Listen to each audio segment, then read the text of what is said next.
So today I was working with a client, and she was talking about a painful experience that she's had.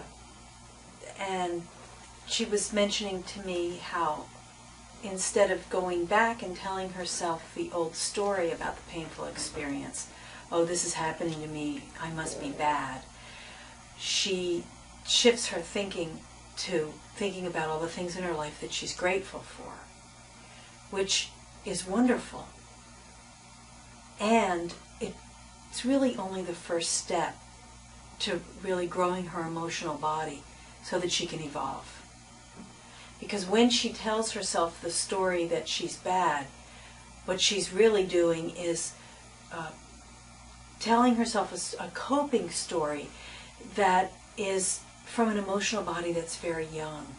Because when we're children, when something goes wrong, we blame ourselves and tell ourselves the reason this is happening is because we must be bad. And then there's a part of our emotional body that doesn't get to develop. So deep healing is what we want to occur here.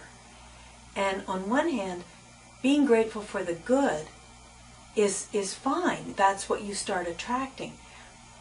But on the other hand, you're not working with the life incidents that come, that really are teachings that can take us to a deeper level of healing. The deeper level of healing that the life incidents are calling her toward is to evolve her emotional body to the extent that she's evolved, for instance, her mental body. She understands that she needs to be telling herself a different story. She can have the will to connect with a happier scenario, but she's really not dropping down to the depths of what she's capable of. And if she can go down and meet the depths, then the real healing will occur. So what she was able to do in a process that we did together was to ground herself, drop into her first chakra, ground herself so that she was embodied to a point where her body sense became enormous. She actually felt like the boundaries of her physical and energy body expanded. And she was able then to have the sense of depth and weight so that she could let herself feel the painful feelings. So that she could let the painful feelings not be stopped, but flow. And this is what comes with grounding, that the energy will move. They won't be frozen in the pain and the story around the pain. But they've got to then be released into the process of healing. She was able to drop down into that level, and the feelings then just began to flow and move. Then she was able to go to another level where the feelings were no longer her feelings alone.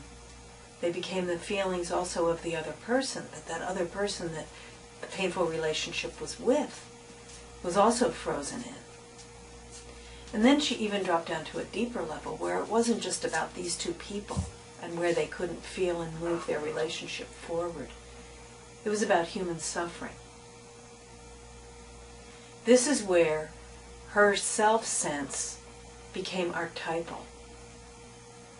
This is where she was able to move from a story of being bad, a little child with an atrophied emotional body, to being able to hold and process the feelings that were now as an adult in this stuck, painful relationship, to being able to go to another level where she could actually become a healer, where she could actually affect the lives of many people by her capacity, this increased capacity in her emotional body, to hold suffering, to not get stuck in it, but to allow it to flow.